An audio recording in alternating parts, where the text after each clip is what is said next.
ನಮಸ್ತೆ ನನ್ನ ಪ್ರಿಯ ವೀಕ್ಷಕರೇ, ನಮ್ಮ ಲಕ್ಷ ಚಾನಲ್ಗೆ ಸ್ವಾಗತ. ಇವತ್ತು ನಾವು ತಿಳ್ಕೊಳ್ಳೋ ಅಂಥದ್ದು ಉಚ್ಚಾಟನೆ ಮಾಡಿರ್ತಾರೆ ಜನ. ಉಚ್ಚಾಟನ ಅಂತಂದರೆ ಅಲ್ಲಿಂದ ಬೇರೆ ಕಡೆ ಹೋಗೋದು, ಅಂದರೆ ಬೇರೆ ಕಡೆ ಓಡಿಸೋದು ಅಥವಾ ಬೇರೆ ಕಡೆ ಕಳಿಸೋದು, ಉಚ್ಚಾಟನೆ ಮಾಡೋದು ಅನ್ನೋಂಥ ಇದನ್ನು ಉಚ್ಚಾಟನ ಅಂತ ಹೇಳ್ತಾರೆ. ಈಗ ನೀವು ಯಾವುದೋ ಅಲ್ಲಿ ಮನೆ ಕಟ್ಕೊಂಡಿದ್ದೀರಾ, ಅವ್ರಿಗೆ ಪಕ್ಕದವ್ರಿಗೆ ಇಷ್ಟ ಇಲ್ಲ, ನೀವು ಇರೋದಲ್ಲ ಅವ್ರಿಗೆ ಇಷ್ಟ ಇಲ್ಲ, ಅವ್ರು ನಿಮ್ಮನ್ನು ಉಚ್ಚಾಟನೆ ಮಾಡಿ ಆ ಮನೇಲೇ ಇರೋಕ್ಕಾಗಲ್ಲ. ನಿಮಗೆ ಆ ಮನೆಗೆ ಬಂದರೆ ಸಾಕು, ಆ ಮನೇಲಿ ಬಂದಾಗಲಿಂದ ಇರ್ಬೋದು, ಈ ರೀತಿ ತೊಂದರೆಗಳ ಮೇಲೆ ತೊಂದರೆ ಆಗ್ತಾ ಇರುತ್ತೆ. ಆವಾಗ ನಿಮ್ಮನ್ನ ಯಾವುದೋ ನಿಮಗೇನು ಅನಿಸುತ್ತೆ, ಯಾಕೋ ಈ ಮನೆಗೆ ಬಂದಾಗಲಿಂದ ನಮ್ಗೆ ಈ ರೀತಿ ಆಗುತ್ತೆ, ನಾವು ಬೇರೆ ಎಲ್ಲರೂ ಮನೆ ಮಾಡ್ಕೊಂಡು ಹೋಗೋಣ, ಇಲ್ಲ ಅಥವಾ ಮಾರ್ಬಿಡೋಣ ಅನ್ನೋದು ಬಂದ್ಬಿಡುತ್ತೆ. ಇದು ಹುಚ್ಚಾಟನ.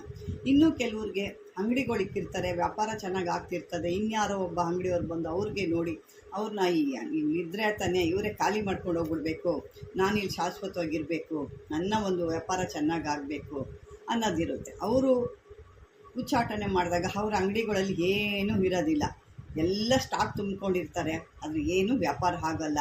ಅವು ಸುಮ್ಮನೆ ಅದೊಂದು ಸಮಯ ಅಂತ ಇರುತ್ತೆ. ಅದಕ್ಕೆ ಏನೇ ಒಂದು ವಸ್ತು ಅಂಗಡಿಗಳಲ್ಲಿ ತಂದಾಗ ಅದು ಲಿಮಿಟೆಡ್ ಸ್ಟಾಕು ಅಂತ ನಾವು ಹೇಳ್ತೀವಿ ನೋಡಿ, ಎಕ್ಸ್ಪೈರಿ ಡೇಟು ಅಂತ ಹೇಳ್ತೀವಿ. ಅಂದರೆ ಆ ಸಮಯ ಮೀರೋಗಿದೆ ಅಂಥ ಟೈಮ್ ಬಂದಪ್ಪ ಎತ್ಕೊಂಡೋದ್ರೆ ಹುಳ ಗಿಳ ಬಿದ್ದು ಅದು ಎಕ್ಸ್ಪೈರಿ ಡೇಟ್ ಆಗಿ ಯಾರೂ ತೊಗೊಳ್ಳಲ್ಲ. ಇಂಥವು ಕೂಡ ಕೆಲವೊಂದು ಆಗುತ್ತೆ.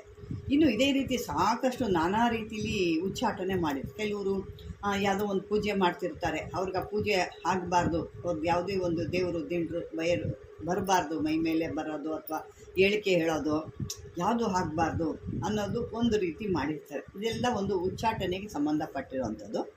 ಇಂಥ ಉಚ್ಚಾಟನೆಗಳು ಮಾಂತ್ರಿಕರು ಮಾಂತ್ರಿಕರ ಹತ್ರ ಮಾಡಿಸಿದ್ದಾರೆ ಅಂತಂದಾಗ ನೀವು ಅದನ್ನು ಪರಿಹಾರ ಮಾಡ್ಕೋಬೋದು. ಆಮೇಲೆ ನಾನು ಇನ್ನೊಂದು ಹೇಳಬೇಕು, ನಾನು ಕಳೆದ ವಿಡಿಯೋದಲ್ಲಿ ಹೇಳಿದ್ದೆ, ನೀವು ಯಾವುದೇ ಒಂದು ವಿದ್ಯೆ ಮಾಡಿ, ಮಂತ್ರ ಮಾಡಿ, ತಂತ್ರ ಮಾಡಿ, ಗುರು ಇಲ್ಲದೆ ಅದಾಗಲ್ಲ. ನೀವು ದೀಕ್ಷೆ ತೊಗೊಳ್ಳಿಲ್ಲಾದರೂ ಪರವಾಗಿಲ್ಲ, ಗುರು ಹತ್ರ ಹೋಗಿ ಅವ್ರಿಗೆ ಕೊಡಬೇಕಾಗಿರೋಂಥ ಏನು ದಕ್ಷಿಣೆಯನ್ನು ಒಂದು ಹಣ್ಣು ಹಂಪಲ ಕೊಟ್ಟು ತಗೊಳ್ಳಿ ಅಂತ. ಅದಕ್ಕೆ ನಮ್ಮ ಒಬ್ಬರು ವೀಕ್ಷಕರು ಹೇಳಿದ್ದಾರೆ, ನೀವು ನೀವು ಯಾವಾಗ ನೋಡ್ರು ಈ ಥರ ಗುರುಗಳಿಗೆ ಕೊಡಿ ಅಂತ ಕೇಳ್ತಾ ಇದ್ದೀರಾ, ಯಾಕೆ ನೀವೇ ಗುರು ಆಗಬಾರ್ದು ಅಂತ. ಖಂಡಿತ ಸಂತೋಷ ನನಗೆ, ನೀವು ನನ್ನ ಗುರು ಅಂತ ಭಾವಿಸಿ ನನಗೆ ಇದು ಹೇಳಿದ್ದಕ್ಕೆ ನನಗೆ ಭಾಳ ಖುಷಿ ಆಯಿತು. ಅದಕ್ಕೆ ನಾನು ಯಾವುದೇ ತೊಂದರೆ ಇಲ್ಲ. ನಿಮ್ಮ ಮನಸ್ಸಲ್ಲಿ ಆ ರೀತಿ ಬಂತು ಅಂದರೆ ಖಂಡಿತ ಅದಕ್ಕೆ ನಾನು ಯಾವುದೇ ರೀತಿ ಅಡ್ಡಿ ಇಲ್ಲ ಅಂತ ಹೇಳ್ತಾ, ಮತ್ತು ಇನ್ನೊಬ್ಬರು ನಮ್ಮ ವೀಕ್ಷಕರು ಹೇಳಿದ್ದಾರೆ, ಅದನ್ನು ಎಷ್ಟು ಬಾರಿ ಪ್ರಯೋಗ ಮಾಡಬೇಕು, ಎಷ್ಟು ಬಾರಿ ಆ ಮಂತ್ರ ಹೇಳ್ಕೋಬೇಕು ಅಂತ. ನಾನು ಎಲ್ಲ ಇದರಲ್ಲೂ ಹೇಳ್ತಾ ಇರ್ತೀನಿ, ಏಕೆ ಪದೇ ಹೇಳ್ತಾ ಇರ್ತೀನಿ. ನೀವು ಮಾಮೂಲಿಯಾಗಿ ಗ್ರಹಣಗಳಲ್ಲಿ, ಅಮಾವಾಸ್ಯೆಗಳಲ್ಲಿ, ಗ್ರಹಣದಲ್ಲಿ ಹೇಳಿದಾಗ 108 ಹೇಳ್ಕೊಂಡ್ರೆ 1,00,000ದಷ್ಟು ಅದಕ್ಕೆ ಶಕ್ತಿ ಇರುತ್ತೆ. ಅದೇ ಇಲ್ಲ ನಮಗೆ ಬಾರಿ ಮಾಮೂಲಿಯಾಗಿ ಒಂದು ಅಷ್ಟಮಿನೋ, ಅಮಾವಾಸ್ಯೆಲೋ, ಹುಣ್ಣಿಮೆಗಳಲ್ಲೋ ಇಂಥದ್ರಲ್ಲಿ ಹೇಳಿದಾಗಂದ್ರೆ ಅದು ನಿಮ್ಮ ಸೇರಿದ್ದು. ಕೊನೆ ಪಕ್ಷ ಅದು 1,008 ಬಾರಿ ಅವರು ಹೇಳಬೇಕು. ಅದಕ್ಕೆ ಇನ್ನೂ ಹೆಚ್ಚಿಗೆ ಹೇಳಿದ್ರೆ ಇದರಲ್ಲಿ ಯಾವುದೇ ರೀತಿ ನಷ್ಟ ಇಲ್ಲ. ಈಗ ಎಲ್ಲರಿಗೂ ನಿಮಗೆ ಒಂದು ಉತ್ತರ ಸಿಕ್ಕಿದೆ ಅಂದ್ಕೊತೀನಿ. ಬನ್ನಿ, ಈಗ ಈ ಉಚ್ಚಾಟನ ಮಾಡಿ ತೊಂದರೆ ಮಾಡೋ ಅಂಥವ್ರಿಗೆ ಯಾವ ರೀತಿ ನಾವು ರಕ್ಷಣೆ ಮಾಡ್ಕೋಬೇಕು, ನಮ್ಮನ್ನು ನಾವು ರೀತಿ ಯಾವ ರಕ್ಷಣೆ ಮಾಡ್ಕೋಬೇಕು. ಮತ್ತು ಇದಕ್ಕೂ ಅಷ್ಟೇ, ಇದು ಎಲ್ಲ ಏನಪ್ಪ ಅಂತಂದರೆ ಕೆಲವೊಂದು ದಶಮಹಾವಿದ್ಯೆಗಾಗಲಿ, ಗಾಯತ್ರಿ ಇದಕ್ಕಾಗಲಿ, ಈಗ ನಾನು ಕೊಡ್ತಿರೋದು ನಿಮಗೆ ಗಾಯತ್ರಿ ಉಚ್ಚಾಟನ ಅಂತಲೇ ನಾನು ಕೊಡ್ತಿರೋದಿಲ್ಲಿ.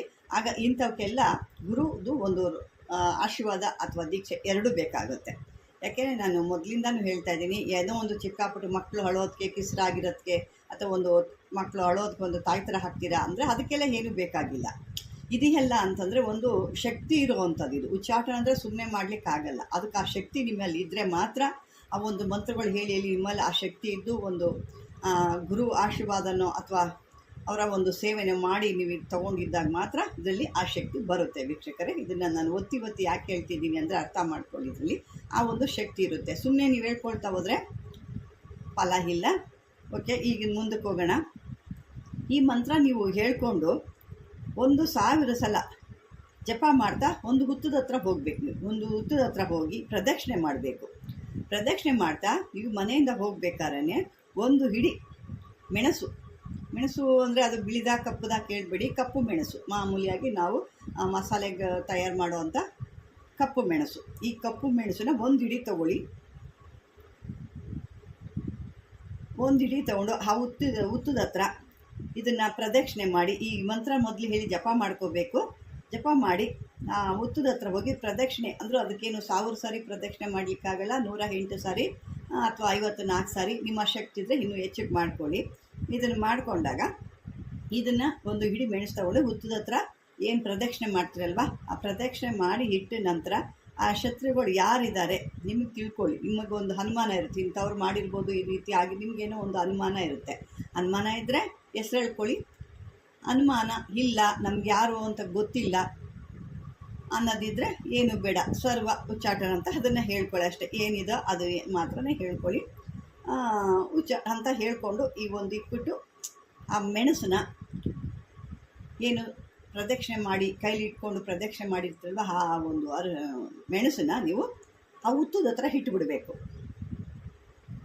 ಮತ್ತು ಇನ್ನೊಂದು ಏನಪ್ಪ ಅಂದರೆ, ಈ ಹುತ್ತ ಹತ್ರ ನೀವು ಮೆಣಸು ಇಟ್ಕೊಂಡಿರ್ತೀರಲ್ವ, ಆ ಸುತ್ತ ಭಾಗ ಈ ಬಿಳಿ ಸಾಸಿವೆನ ತೊಗೋಬೇಕು. ಅದು ಕೂಡ ಸ್ವಲ್ಪ ಕೈಯಲ್ಲಿ ಹಿಡ್ಕೋಬೇಕು. ಅದು ಒಂದು ಇಡಿ ಅಂದರೆ 2 ಮಿಕ್ಸ್ ಮಾಡಿ ಇಟ್ಕೊಳ್ಳಿ. ಒಂದೊಂದು ಇಡಿ ಥರ ಇಟ್ಕೊಂಡು ಈ ಹುತ್ತದ ಹತ್ರ ಏನು ನೀವು ಮಾಡ್ತೀರಲ್ವ ಅದನ್ನು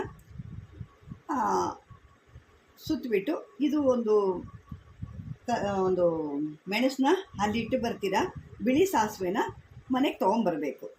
ಮನೆಗೆ ತೊಗೊಂಡ್ಬಂದು ಹುತ್ತದ ಮೇಲೆ ಸ್ವಲ್ಪ ಚೆಲ್ಲಬೇಕು. ಏನು ತೊಗೊಂಡೋಗಿರೋವಂಥದ್ದನ್ನ ಅಲ್ಲೂ ಸ್ವಲ್ಪ ಹಾಕಿ, ಇನ್ನೂ ಬಾಕಿದನ್ನ ಮನೆಗೆ ತೊಗೊಂಬರ್ಬೇಕು. ಮನೆಗೆ ತೊಗೊಂಬಂದು ನಿಮ್ಮ ಮನೆ ಮೇಲೆ ಏನಿರುತ್ತೋ ಅದನ್ನು, ಅಥವಾ ನೀವು ಮನೆ ಮೇಲೆ ಆಗಲಿಲ್ಲ ಅಂದರೆ ಮನೆ ಮೇಲೆ ಅಂದರೆ ಅದು ಒಂದು ಟೆರೇಸ್ ಆ ಥರ ಇದ್ದರೆ ಆಗುತ್ತೆ. ಇಲ್ಲ ಆಗಲಿಲ್ಲ ಅಂದರೆ ಬೇರೆ ರೀತಿ ನಮಗೆ ಆ ಥರ ಮೇಲೆ ಟೆರೇಸ್ ಥರ ಇಲ್ಲ ಅಂದರೆ ನೀವು ಮನೆ ಸುತ್ತು ಜಾಗ ಇದ್ದರೆ ಮನೆ ಸುತ್ತು ಕೂಡ ಆ ಒಂದು ಬಿಳಿ ಸಾಸಿವೆನ ಸ್ವಲ್ಪ ಸ್ವಲ್ಪ ಚೆಲ್ಕೋಬೇಕು. ಆ ಚೆಲ್ಲಿದಾಗ ನಿಮಗೆ ಆ ಒಂದು ಏನು ಉಚ್ಚಾಟ, ನಿಮ್ಮ ಶತ್ರುಗಳು ಉಚ್ಚಾಟ ನಿಮ್ಗೆ ಏನು ಮಾಡಿರ್ತಾರೆ ಅದು ಆ ಪ್ರಯೋಗ ಅಲ್ಲಿ ಕಟ್ಟಾಗೋಗ್ಬಿಡುತ್ತೆ. ಇದೇ ರೀತಿ ನೀವು ಇನ್ನೂ ಒಂದು ಏನಪ್ಪ, ಒಂದು ನಿಂಬೆಹಣ್ಣು ತೊಗೋಬೇಕು. ಆ ನಿಂಬೆಹಣ್ಣು ಮೇಲೆ ಈ ಒಂದು ಮಂತ್ರನ ಬರೆದ್ಬಿಟ್ಟು ಹುತ್ತದ ಹತ್ರ ತೊಗೊಂಡೋಗಿ ಪೂಜೆ ಮಾಡಿ, ಮತ್ತು ಅದನ್ನು ಅದೇ ರೀತಿ ಕೈಯಲ್ಲಿ ಹಿಡ್ಕೊಂಡು ಪ್ರದಕ್ಷಿಣೆ ಮಾಡಿ ನಂತರ ಮನೆಗೆ ತಂದು ಅದನ್ನು ಮನೆಗೆ ಬಾಗಿಲಿಗೆ, ಮೇನ್ ಡೋರು ಅಂತ ಏನು ಹೇಳ್ತೀವಲ್ವ, ಆ ಒಂದು ಬಾಗಿಲಿಗೆ ನೀವು ಆಡಿಸ್ಬಿಟ್ಟು ಅದನ್ನು ಕಟ್ ಮಾಡಿ, ಆ ರಸ ಏನು ಬರುತ್ತೆ ಆ ರಸನ ವಾಸ್ಕಲ್ಲು ಅಂತ ಹೇಳ್ತೀವಿ, ಹೊಸ್ತಿಲು ಅಥವಾ ವಾಸ್ಕಲ್ಲು ಅಂತ ಹೇಳ್ತೀವಿ. ಆ ವಾಸ್ಕಲ್ಗೆ ಹಿಂಡಬೇಕು. ಅದನ್ನು ಆ ರಸನ ಹಿಂಡಿ ನೀವು ಬಲಗೈದು ಎಡಗೈದು ಬಲಗಡೆ ಬಿಸಾಕಿದಾಗ ನಿಮಗೆ ಆ ಒಂದು ಶತ್ರುಗಳು ಮಾಡಿರುವಂಥ ಉಚ್ಚಾಟನ ಕೂಡ ಅದು ಕೂಡ ನೀವು ತಗೋದು. ಇದು ನೋಡಿ 2-3 ಥರ ಇದೆ, ಇನ್ನೂ ಬೇಕಾದಷ್ಟು ಥರ ಇದೆ. ಸದ್ಯಕ್ಕೆ ನಾನು ಇಷ್ಟು ಕೊಟ್ಟಿರ್ತೀನಿ. ಇದನ್ನು ನೀವು ನಾನು ಮೊದಲೇ ಹೇಳ್ದಂಗೆ ಆ ರೀತಿಯೇ ಮಾಡ್ಕೋಬೇಕು. ಸುಮ್ಮನೆ ನೀವು ಕಲ್ತ್ಬಿಟ್ಟು ನನಗೆ ಬಂದುಬಿಡ್ತು ಅಂತ ಹೇಳ್ಕೊಂಡು ಮಾಡಿದ್ರೆ ಯಾವುದೇ ಫಲ ಸಿಕ್ಕಲ್ಲ. ಆ ರೀತಿ ಮಾಡ್ಕೊಳ್ಳಿ. ಇದು ಒಂದು ಅದ್ಭುತವಾದಂತು. ಯಾಕೆ ಅಂದರೆ ಪ್ರತಿಯೊಬ್ಬರೂ ಹಣ ಕೊಟ್ಟು ಮಾಡ್ಕೊಳ್ಳಿಕ್ಕಾಗಲ್ಲ. ಯಾಕೆಂದರೆ ಯಾರೂ ಆ ರೀತಿ ಪೂರ್ತಿ ಕಲಿಸ್ಕೊಡೋರು ಕೂಡ ಇಲ್ಲ. ಪಾಪ ಇರೋರೇನೋ ಹಣ ಕೊಟ್ಟು ಕಲ್ತ್ಕೊಳ್ತಾರೆ ಅಥವಾ ಮಾಡಿಸ್ಕೊಂಡು ಬರ್ತಾರೆ. ಇಲ್ದಿರೋರು ಏನು ಮಾಡ್ತಾರೆ, ಪಾಪ ಅವರು ಕಷ್ಟದಲ್ಲಿ ಆ ಒಂದು ನರಕದಲ್ಲೇ ಅನುಭವಿಸ್ತಿರ್ತಾರೆ. ಯಾಕೆ ಅಂತಂದರೆ ಅವರು ಏನೋ ಒಂದು ಪ್ರೀತಿ ಪಟ್ಟು ಒಂದು ಮನೆ ಕಟ್ಟಿರ್ತಾರೆ, ಅಥವಾ ಏನೋ ಒಂದು ವಸ್ತು ತಂದಿರ್ತಾರೆ, ಅಥವಾ ಏನೋ ಒಂದು ಬಿಸ್ನೆಸ್ ಮಾಡ್ತಿರ್ತಾರೆ. ಈ ರೀತಿಯೆಲ್ಲ ಮಾಡಿದಾಗ ಪಾಪ ಅವರು ಈ ರೀತಿ ಉಚ್ಚಾಟನೆ ಮಾಡಿಬಿಟ್ರೆ ಏನು ಕೆಲಸನೂ ಆಗಲ್ಲ. ಹಾಕಿರೋ ಐಟಮಲ್ಲೇ ಕೊಳ್ತೋಗುತ್ತೆ, ಇಲ್ಲಿ ಮನೆಯಲ್ಲಿ ಕೆಲಸಗಳು ನಿಂತೋಗುತ್ತೆ, ಎಲ್ಲ ಕೆಲಸಗಳು ಆಗಲ್ಲ. ಈ ರೀತಿ ಅವ್ರಿಗೇನೆ ಆ ಊರೇ ಬಿಟ್ಟೋಗೋಣ, ಮನೆಯೇ ಬಿಟ್ಟೋಗೋಣ, ಈ ಊರೇ ಬೇಡ ಅಥವಾ ಈ ಮನೆಯೇ ಬೇಡ, ಇವರು ಯಾರು ಇದೇ ಬೇಡ, ನಮ್ಮ ಸಹವಾಸನೇ ಬೇಗ, ಎಲ್ಲಾದರೂ ಹೋಗಿ ದೂರ ಹೋಗ್ಬಿಡೋಣ ಅನ್ನೋಷ್ಟು ಅವ್ರಿಗೆ ಒಂದು ಮನಸ್ಸಿನ ಒಂದು ಭಾವನೆ ಬಂದ್ಬಿಡುತ್ತೆ. ಅಂಥದಕ್ಕಾಗಿ ನೀವು ಹೆದರ್ಕೊಳ್ದೆ ಇಂಥದ್ದನ್ನ ಮಾಡಿ ಇದು ರೀತಿ ಇದ್ರೊಳಗಡೆ ಯಾರಿಗೂ ತೊಂದರೆ ಕೊಡೋದು ಅಲ್ಲ, ಅಥವಾ ನಿಮ್ಮ ಕಷ್ಟ ನೀವು ಪರಿಹಾರ ಮಾಡಿಕೊಡೋ ಅಂಥದ್ದು. ಅಂದರೆ ಹೇಳ್ದಂಗೆ ಇದನ್ನು ಒಂದು ಇದು ತಗೊಂಡು ನೀವು ಮಾಡಿ ಅಂತ ಹೇಳ್ತಾ, ಇದನ್ನು ಮಾಡ್ಕೊಂಡು ನಿಮ್ಮ ಕಷ್ಟಗಳೆಲ್ಲ ಪರಿಹಾರ ಮಾಡ್ಕೊಳ್ಳಿ. ಈ ಒಂದು ವಿಡಿಯೋ ನಿಮ್ಗೆ ಇಷ್ಟವಾದ ಲೈಕ್ ಮಾಡಿ, ಶೇರ್ ಮಾಡಿ, ಆದಷ್ಟು ಶೇರ್ ಮಾಡಿ. ಶೇರ್ ಮಾಡೋಕ್ಕೇನು ದುಡ್ಡು ತೊಗೊಳ್ಳೋದಿಲ್ಲ, ದುಡ್ಡೇನು ಖರ್ಚಾಗೋದಿಲ್ಲ. ಎಷ್ಟೋ ಜನಕ್ಕೆ ಉಪಕಾರ ಆಗುತ್ತಲ್ವಾ. ನಾವು ಆ ಥರ ಅಂದ್ಕೊಂಡಿದ್ದಿದ್ರೆ ನಿಮಗೆ ನಾನು ಕೊಡೋಂಗೆ ಇರಲಿಲ್ಲ. ಎಷ್ಟೋ ಜನಕ್ಕೆ ಇದು ಸಹಾಯ ಆಗುತ್ತೆ. ಗೊತ್ತಿಲ್ಲದವ್ರಿಗೆ ಅದನ್ನು ಕಳಿಸ್ಕೊಡಿ. ಮತ್ತು ಹೊಸ್ದಾಗಿ ಯಾರು ನನ್ನ ವೀಡಿಯೋ ನೋಡ್ತಾ ಇದ್ದಾರೋ ಅವರು ಸಬ್ಸ್ಕ್ರೈಬರ್ ಆಗಿ ತಕ್ಷಣ ನಾನು ಮಾಡಿದಂಥ ವೀಡಿಯೋಗಳು ನಿಮ್ಮ ಕೈ ಸೇರ್ತವೆ ಅಂತ ಹೇಳ್ತಾ ವೀಕ್ಷಕರೇ ಧನ್ಯವಾದಗಳು.